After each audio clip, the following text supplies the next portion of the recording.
제임스 본드예요? 누구예요, 이게 지금? 뉴스파이터 앞으로 어떤 분이 이제 제보를 해주신 겁니다. 제보해주신 분이 이제 30대 여성 분인데 네. 이분이 어떠한 남자를 만나서 억울한 일을 당했다는 거예요. 그 사연 내용이 뭐냐면 이 여성분이 20대 시절을 해외에서 보냈다고 합니다. 그러다가 이제 한국으로 돌아왔는데 한국에서 우연히 한 남성을 알게 된 거예요. 그 남성이 내 이름은 제임스 이러면서 41살의 뉴욕 출신 작곡가다. 외국 생활을 오래 해서 아는 사람이 없다라는 내용으로 자기소개를 영어로 했다고 합니다. My name is James 이렇게 했다는 거예요. 그러면서 음악을 했다고 막 하는데 이 제보자 여성이 평소에 피아노 치는 사람을 존경했었다고 합니다. 근데 제임스라는 남성이 자기가 독일에서 피아노를 전공했다. 이렇게 얘기하니까 관심이 갔다는 거예요. 그러면서 이 제보자 30대 여성도 나도 외국 생활을 오래 했는데 저 제임스도 외국 생활을 오래 했다고 하니까 우리가 처지가 비슷하구나, 공통점이 있구나라고 하면서 호감이 갔다고 합니다. 그러면서 이제 어떻게 이제 이야기가 흘러갔는지 제보자의 이야기를 직접 들어보시겠습니다. 네. 자기 제임스라고 이제 하면서 어렸을 때 초등학교 때 부모님하고 뉴욕으로 이민을 갔었고 거기서 음악을 전공했다가 독일로 대학원을 가서 작곡을 전공했다. 그 사람이 자기가 그 당시에 호텔에 살고 있었어요. 주변에서 이 사람만 지나가면 너무 인사를 열심히 하고 그리고 청소하는 직원분에게도 팁을 주면서 굉장히 배려심 있게 하는 모습이 사람들에게 신뢰를 많이 받았구나라고 생각을 했단 말이에요. 자기 집이 평창동이다 라고 하면서 드라이브 하자 그래놓고 저를 평창동으로 데려갔었어요. 그 집 안에 자기 사진이 같이 있었던 사진을 제가 확인도 했었단 말이에요.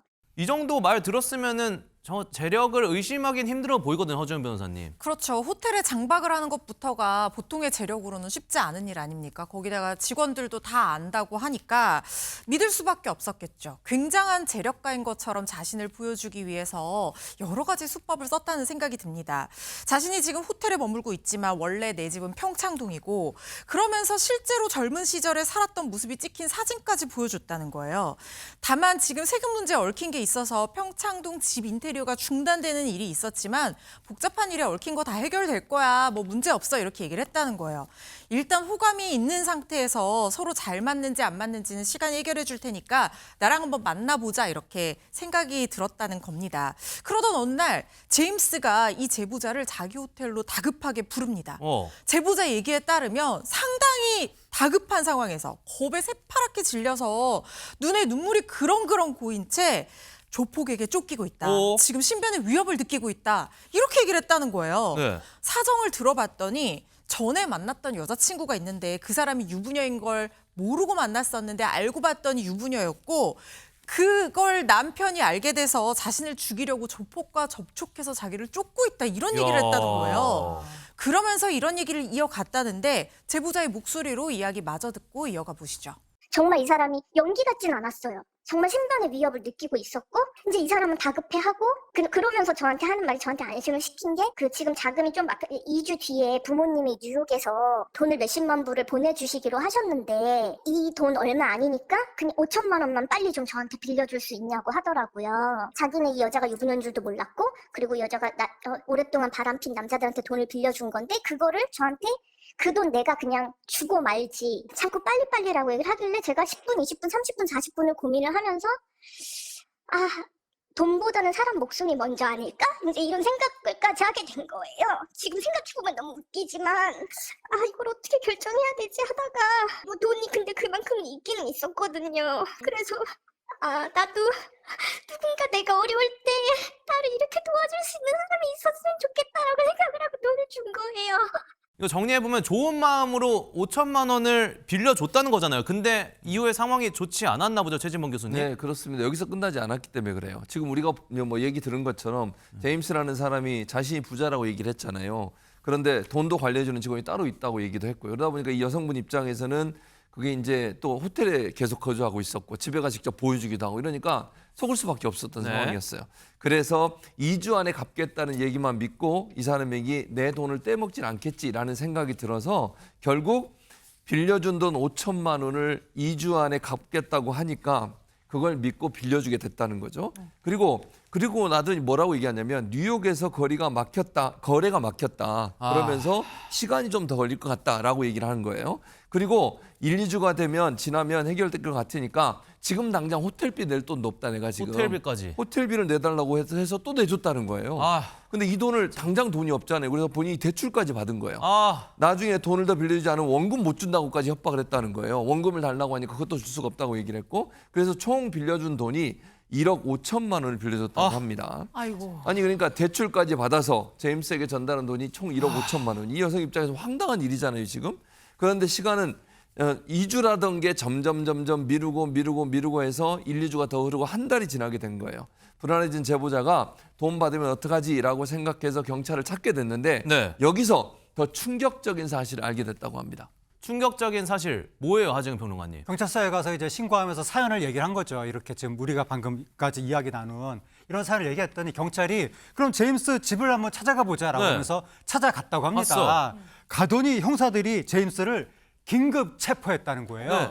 그 이제 41살이라고 제임스가 자기 나이를 소개했었잖아요. 네. 알고 보니까 1960년대 생이었다고 네? 합니다. 심지어 사기 전과 5범이었는데 누범 기간에 또 범행을 한 거였다고 합니다. 안 돼. 제임스가 붙잡힌 다음에 이 사연자한테 나 이번에 들어가면 못 나오니까 제발 나 좀 살려달라 이렇게 얘기했다고 합니다. 제보자가 확인을 해봤더니 이 제임스의 전과는 1991년부터 이제 시작이 됐고 야. 뉴욕에는 가본 적도 없었고 영어는 이태원에서 배웠다고 합니다. 이태원에서. 나이는 낼머레 환갑인 네, 그러한 나이인 사람이었고 근데 또 피해자가 이 제보자뿐만이 아니라 다른 여성이 또 있었다고 합니다.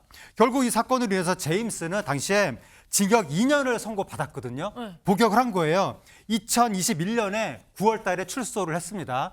출소하고 나서 2년 정도 시간이 흘렀는데 이 사연자한테 제임스가 카톡 메시지를 2년 만에 출소 후 2년 만에 보내왔다는 거예요. 그 이후의 상황 어떻게 됐는지 마저 들어보시겠습니다. 그러면서 잘 지내니? 뭐 이러면서 새벽에 비가 엄청 오고 있었는데 줄 게 있으니까 일로 좀 올 수 있냐고 그러더라고요. 함께하고 살고 있었는데 갑자기 줄 게 있다고 하니까 내가 착하게 열심히 살아서 나 진짜 돈 받을 수 있나? 막 이런 생각을 하게 됐어요. 호텔? 객실 2곳을 보여주면서 자기가 꼬여있던 일들을 다 잘 풀어가지고 이제 정상적인 삶을 살게 됐다. 근데 나 차 바꿨다? 이러면서 차 자랑을 하더라고요. 줄게 이러고 연락을 좀 피하는 것 같더라고요. 야, 이 돈 내가 가진 전 재산이야.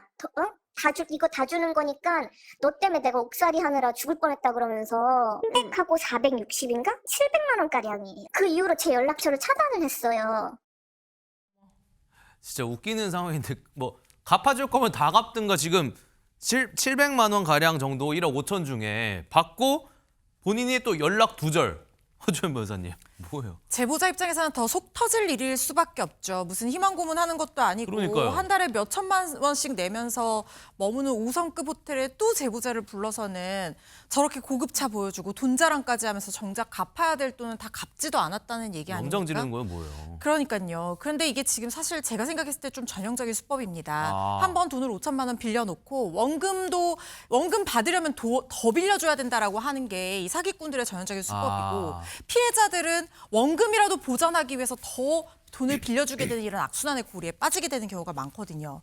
그런데 돈이 없는데 호텔 발코니 가림막까지 개조해서는 5성급 호텔에 최소한 2년 이상 장기 투숙하고 있다는 게 좀 이해가 되지 않는 부분이긴 합니다.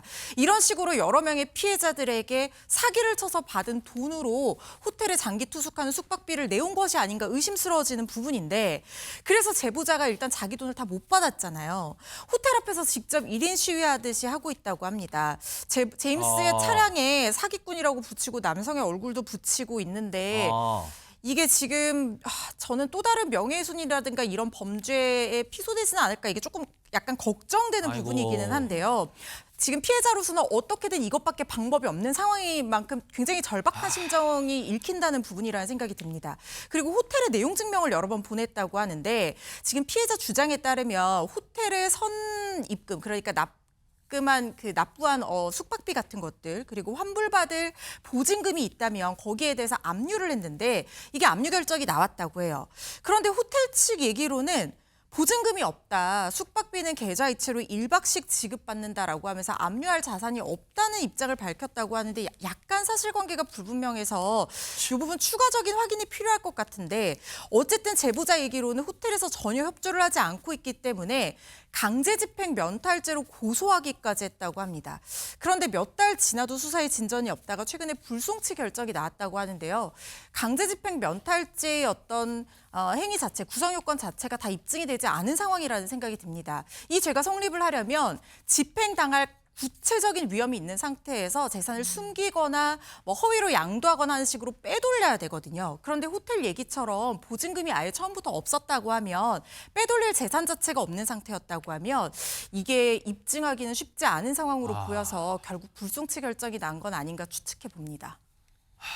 제보자분 얼마나 답답하면 얼마나 억울하면 저기서 저러고 있겠습니까 진짜. 지금 돈은 못 돌려받았고 저 제임스라는 사람은 여전히 호텔 머물면서 저렇게 외제차 저기 주차해놓고 저렇게 살고 있고 이거는 주성환 변호사님이 한번 그래도 제보자 분을 생각해서 조언 한마디 해주시죠.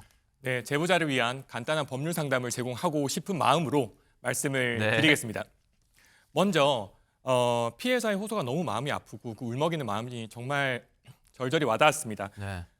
돈을 돌려받기에 앞서서 먼저 말씀드리고 싶은 것은 이 제임스라는 사람이 어떠한 말로 구슬리더라도 더 이상 추가적인 금원 제공만은 있어서는 안 된다. 그렇죠. 그래서 어떠한 말로써 이제 꼬여낼지는 모르겠습니다만 그런 말을 고지고대로 믿지 마시고 더 이상의 추가 피해는 없도록 주의하시라는 말씀을 드리고 싶고요.